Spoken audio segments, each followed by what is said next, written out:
membawakan topik sonographic science ya. Untungnya tadi sudah diulas banyak sekali oleh Dr. Erna, jadi saya hanya meneruskan bahwa kalau sebelum kita melakukan sesuatu, jangan dulu melakukan transfusi apapun sebelum kita melakukan investigasi ya. Jadi untuk melakukan investigasi, setelah itu baru kita mau menganjurkan melakukan intrauterine transfusion, baru kita tahu dasarnya ya. Nah, organ-organ yang nanti akan terdampak pada USG akan kita lihat, dan mekanisme-mekanisme apa yang mungkin kita bisa tahu.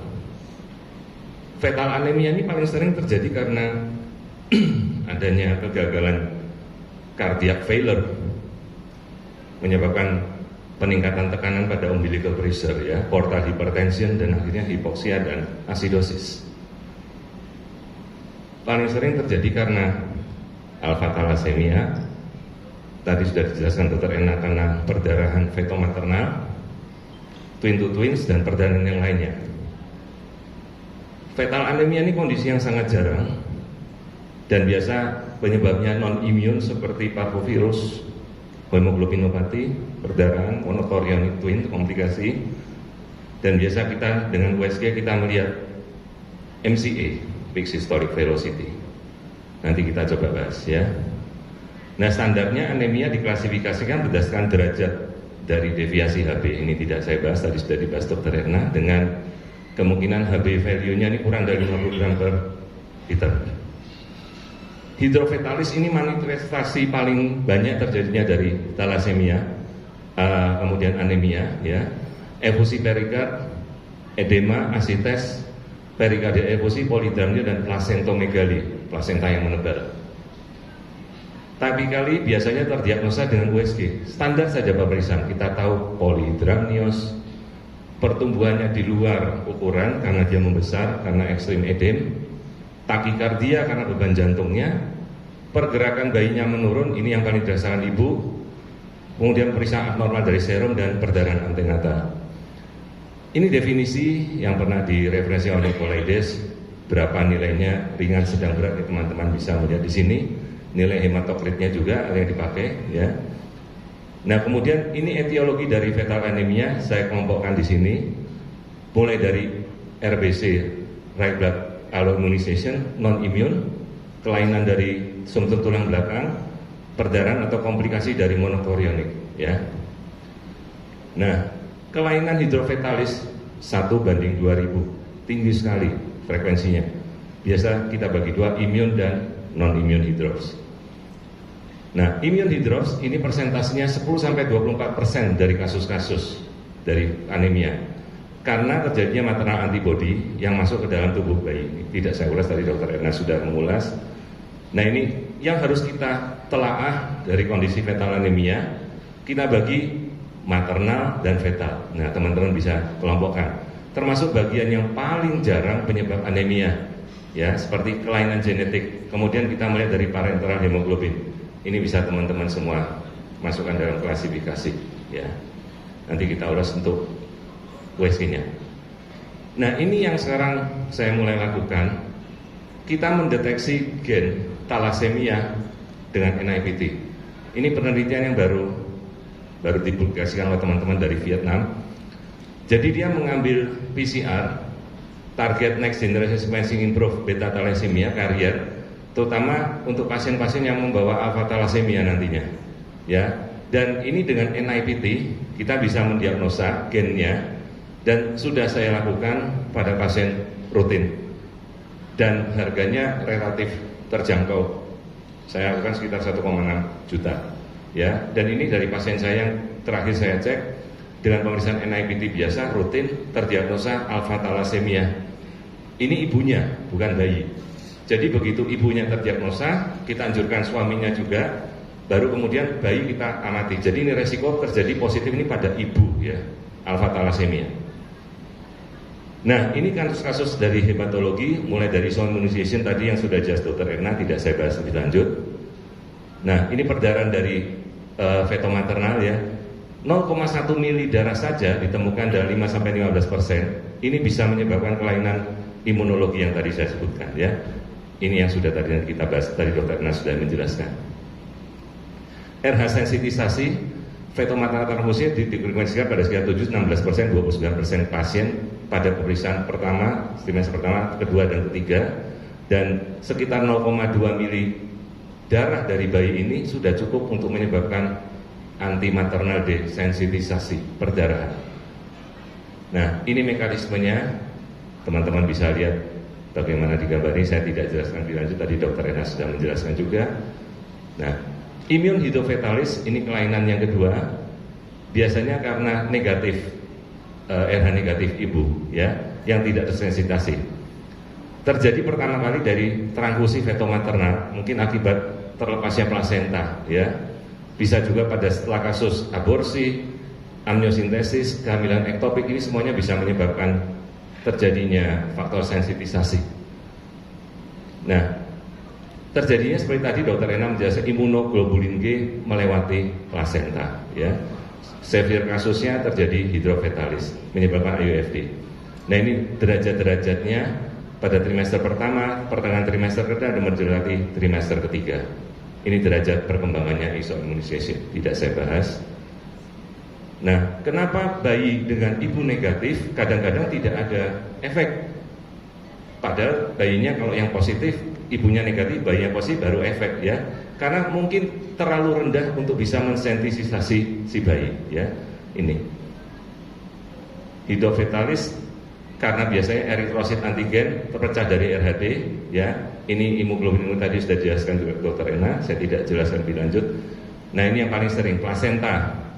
Plasenta normal seperti ini dibandingkan plasenta hidropik. Jadi tebalnya plasenta itu kan biasanya sesuai dengan usia kehamilan. Kalau kita ke 30 minggu ya 3 cm, 25 minggu 2,5 cm. Nah, ini komplikasi-komplikasinya teman-teman bisa baca, hati-hati dengan atonia uteri pada kasus-kasus hidropik, ya, paling sering. Nah, ini komplikasi-komplikasi yang lain, ini tidak saya bahas. Paling sering terjadinya mirror syndrome, ya. Riwayat histori, telaah dan anamnesa riwayat ibunya. Apakah ibunya ada riwayat RH negatif atau ada kelainan-kelainan? Riwayat transfusi juga harus ditanyakan. Riwayat famili historia, mungkin dia ada hidramnios dalam kehamilan berikutnya, atau baru melahirkan bayi dengan hidrops tanpa diketahui, bayi mati dalam kandungan tanpa sebab, mungkin ada riwayat kuning di keluarganya yang kita tidak ketahui, ya. Nah, kalau kasus non imun ini biasanya karena penumpukan cairan, ya, seperti ini kita sudah bahas tadi. Nah, sekitar non imun ini 76-90% kasus. Jadi ini yang paling banyak dibandingkan dengan immune hidrops. Nah, insidennya 3 berbanding 10.000, ya. Nah, ini kategori dari kelainan-kelainan disebabkan oleh non imun, teman-teman bisa kardiovaskular, sindrom, hematologi, tumor, ya. Ini kita tidak bahas. Kromosom anormality sekitar 13% dari kasus-kasus, paling sering trisomi 21. Nah, ini cardiac failure-nya, mekanisme yang paling sering terjadi seperti itu, kardiomyopati, trachekardi, bradikardi. Fetal infeksi paling sering karena TORS dan parvovirus. Nah, ini tadi sudah kita bahas polydramnion, tidak saya bahas lebih lanjut. Nah, baru ini presentasi dari kondisinya. Gerakannya menurun, bayinya besar, abrupsio plasenta, macam-macam ini. Nah, kita mulai di sonografik fetal anemia. Paling sering MCA-PSV-nya meningkat. Kemudian plasentanya menebal lebih dari 2 standar deviasi. Placentomegali, hepatomegali, yang ekogenik, kalsifikasi liver. Nah, sonogram kita harus melakukan pengukuran MCA kalau bisa dilakukan pada setiap pasien. Cut off-nya 1,5 mOm, ya. Itu ditemukan korelasinya dengan severe anemia. Nah, ini adalah morphologi sonografiknya digunakan untuk mendeteksi fetal anemia. Vena umbilicalis yang melebar edem, double bubble, increase placenta thickness, pericardial effusion. Nah, ini perbandingan antara bayi polisitemia pada twins arteria perfusion. Kalau yang ini minnya di atas, ini bayi yang normal. Jadi perbedaan darah kembar kelihatan sekali dari perbedaan mean of median pada pengukuran MCA. Nah, ini pada bayi yang kembar, yang satu lebih putih, yang satu lebih hitam. Tentunya yang lebih putih ini jadinya dia yang terjadinya ekogenik teritorinya ini karena dia anemi. Nah, ini yang tidak, jadi dia bayi yang donor. Ini contohnya pada kehamilan kembar. Jarang sekali ya kita bisa menemukan kembar seperti begitu plasentanya. Nah, ini teman-teman bisa melakukan pengukuran middle cerebral artery tadi yang kita tunjuk. Nah, kita coba amati. Dia di basis kranium, ya, circle of Baylis di sini. Nah, kita mengukur pada anterior middle cerebral artery, ya. Coba diupayakan dalam setiap pasien kita lakukan pengukuran tersebut. Apalagi kalau memang ada riwayat ibunya HB-nya rendah. Coba teman-teman ukur, lalu nanti kita tahu mean of medianya bagaimana, ya. Jadi pengambilannya seperti ini. Kalipernya ditempatkan sejauh mungkin, artinya bagian paling distal. Nah, ini ukuran yang normal. Terus teman-teman ukur peak systolic velocity-nya. Nah, kita lihat rata-rata di atas 40 cm per second itu menunjukkan semakin cepat alirannya, semakin encer darahnya. Maka itu korelasinya dengan bayi anemia, ya, seperti ini. 46 second, tinggi sekali. Jadi bayinya anemia berat. Tumor jinak plasenta, hemangioma, korangioma itu kadang-kadang juga berhubungan dengan fetal anemia, ya, karena dia terjadi fetal hemorrhage, dia mengkonsumsi, mendestruksi red blood cell-nya, ya. Ini tumor jinak plasenta, trisomi 21, entinya tebal, absen nasal bone. Biasanya memang berkaitannya dengan trisomi 21, congenital leukemia, mieloproliferatif kelainannya, ya. Jadi dia bayinya hidrop seperti ini, entinya tebal, hepatosplenomegaly ini masih sekitar 11-12 minggu, ya. Kelainan-kelainan seperti ini bayi hidrops dan terdiagnosa dia trisomi 21. Nah, ini ibu dengan talasemia yang hamil tapi normal. Meskipun HB-nya ini dia tidak tinggi-tinggi banget, ya. Tetapi paling tidak bayinya tidak hidrops. Ibunya ini talasemia, HB-nya 8. Jadi ditransfusi ya baliknya 8 lagi. Tapi ini waktu saya masih di RSUD Tangerang ini kasusnya. Bayinya tidak hidrop sama sekali, bayinya normal. Ya. Kadang-kadang sesekali kita berikan transfusi ke ibunya. Ini kehamilan normal tapi pada ibu yang talasemia. Ya, tapi kondisinya ini normal, tidak ada kelainan. Bayinya juga tidak IUGR. Nah, ini kita coba ukur dari middle cerebral arterinya juga tidak ada masalah. Nah, ini perdarahan dalam kehamilan hematoma subkorionik yang luas. Ini plasenta yang normal, ya. Jadi kadang-kadang kita bisa melihat ekogenitas dari plasenta yang berbeda, ternyata dia perdarahan luas. Nah, kasus-kasus di mana terjadi perdarahan hematoma subkorionik itu kadang-kadang disertai dengan takikardi karena kardiak outputnya yang meningkat, ya.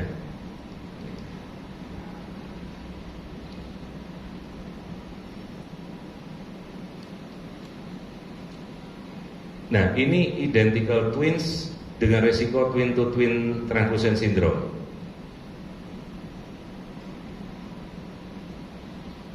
Ini kasusnya satu saat nanti jadi oliguri, yang satu poliuri malah, ya, jadinya kasusnya.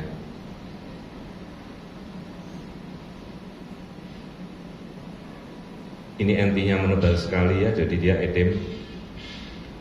Nah, ini salah satunya besar, satunya kecil.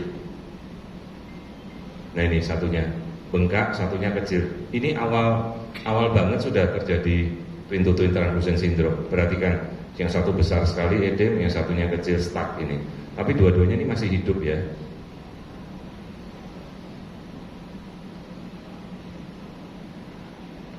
Nah, ini infeksi virus yang berkaitan juga dengan anemia.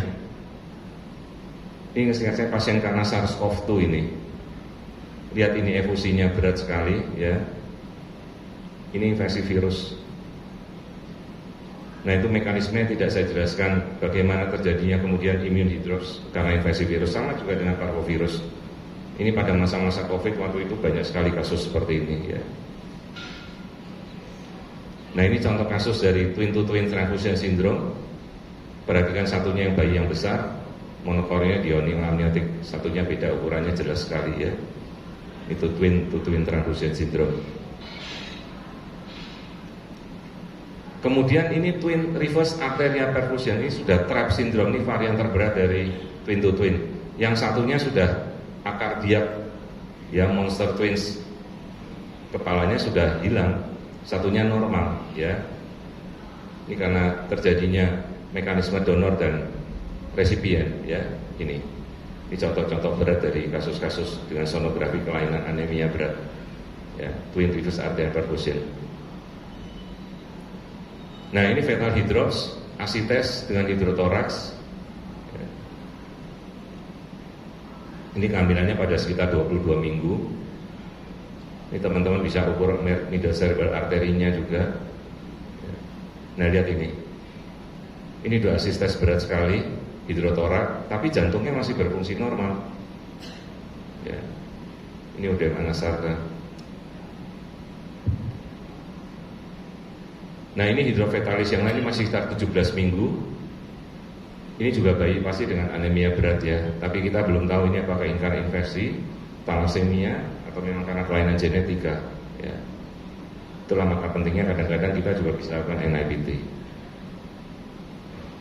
Ini kasus-kasus hidrofetalis. Kemudian, ya, oke, ini SARS-CoV-2. Saya kira video-video terakhir sudah. Ya, ini juga asites hidrofetalis, dan mudah-mudahan ini masih bisa saya cepatkan karena biasanya laptopnya saya yang mengoperasionalkan sendiri, ini pas sinyalnya mungkin tidak masuk. Ya. Ini kasus placentomegali.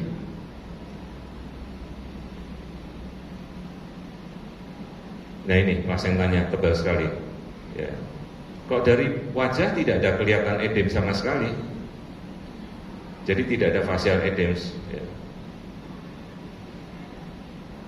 Tadi sepintas yang tadi videonya tidak bisa saya coba, ini plasentanya tebal sekali yang di sini. Jadi begitu kita ukur, ini ketebalannya seingat saya tadi 6 cm plasentanya, ya. Karena tidak bisa saya cepatkan, biasanya saya cepatkan di bawah sini.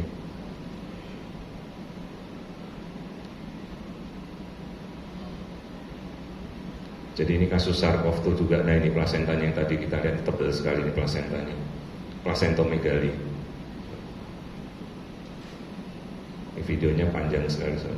Ini scalp edema, hati-hati juga, manifestasi pada bayi. Scalp edema ini juga terlihat karena fetal anemia, jadi bayinya bengkak, ya. Tapi juga kelainan genetika seperti trisomi 18 juga bisa, ya. Nah, kemudian hidrosel, ya. Kasus-kasus hidrokel kadang-kadang juga berhubungan dengan fetal anemia, ya.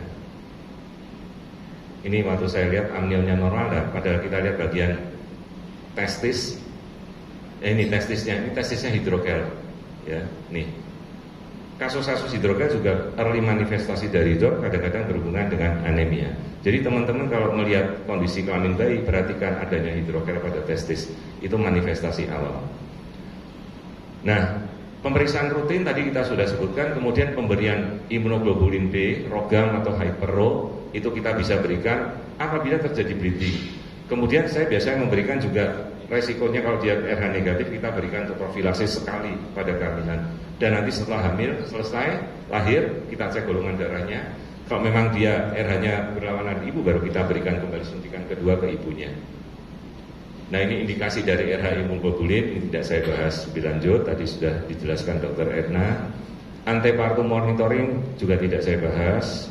Nah, ini tadi sudah dijelaskan algoritmanya, bagaimana kita melakukan pemeriksaan, ini lebih saya sederhanakan. Nah, kemudian ini algoritma yang tadi, ya, sudah dijelaskan dengan Dr. Edna untuk pengukuran mean systolic velocity, kapan kita akan melakukan pengakhiran kehamilan. Ya, saya kira itu dari slide yang terakhir. Kemudian take home message-nya, red blood cell allogeneisis ini paling sering terjadi kasus anemia, terutama parvovirus. Cuma apakah kita bisa melacak parvovirus itu agak sulit juga kalau di Indonesia. Fetal hemorrhage paling sering, tumor tadi kita lihat chorioangioma, kemudian kondisi monochorionik placenta pada kehamilan kembar. Kita bisa melakukan pemeriksaan MCA, lakukanlah dalam setiap pengukuran, cukup sederhana dan tidak invasif.